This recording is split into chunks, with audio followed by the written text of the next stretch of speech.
everyone! Today we're going to make a breakfast dish from the northern states of Malaysia. It's called Pek Nga or Lempeng Kelapa. This traditional pancake is made with freshly grated coconut and is usually served with a flavorful fish curry. First, let's make the fish curry. It's going to be vegan of course, but it will taste just like the fish curry that you grew up eating. Into a blender or spice grinder, let's add 5 dried chillies that have been soaked. Next, we need 7 red onions. Halve them and place into a blender along with 5 cloves of garlic. Then we need 1 stalk of lemongrass and 2 kaffir lime leaves. Remove the spine as it can leave a bitter taste.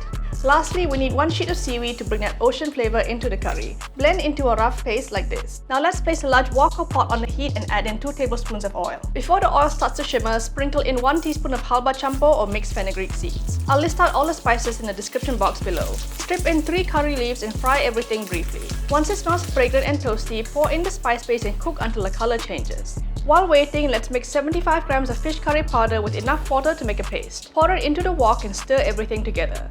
Add a bit of water if it looks too dry.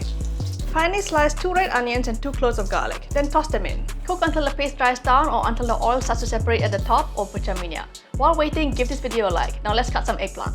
Get 4 small ones and cut into quarters. Add them into the wok along with 6 lady's fingers or okra. Top it up with 3 cups or 750 ml of water. Season with the vegetable stock cube, some salt to taste, and half a tablespoon of asam jawa or tamarind paste. Bring to a gentle boil and simmer the vegetables. Meanwhile, cut 4 to 5 frozen and thawed tofu into blocks. Add them to the curry. Then we're going to cut some tomatoes. You can use any kind you like. I needed to use up the cherry tomatoes in my fridge. Toss them in with 3 big red chillies. Once all the veggies are cooked, pour in 200 ml of coconut cream and let it simmer for 5 minutes, and that's a fish-inspired curry done.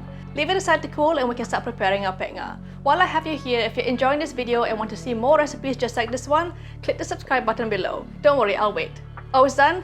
Great, thank you. Now let's get 80 grams or 1 cup of freshly grated coconut. Next, we need 200 grams or 1 cup of cooked white rice. This is a trick my grandma used to do for a softer texture and to use up any leftover rice. Pour in 125 ml or half a cup of coconut cream and 500 ml or 2 cups of water. We're going to blend this just for a few seconds to combine, but not long enough to turn everything into mush. Get a large bowl and pour the mix in. Add 1 teaspoon of salt and 120 grams or 1 cup of all-purpose flour.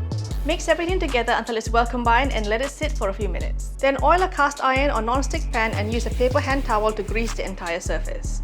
After sitting for a bit, the batter should be thick and lumpy like this. Scoop about 3/4 of a cup onto the hot pan and gently swirl into a circle.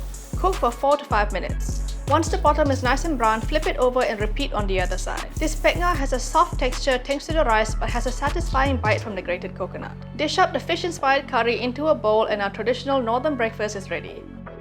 If you enjoyed this recipe, I know you're going to love this one right here. So click it right now and I'll see you over there. Thanks for watching.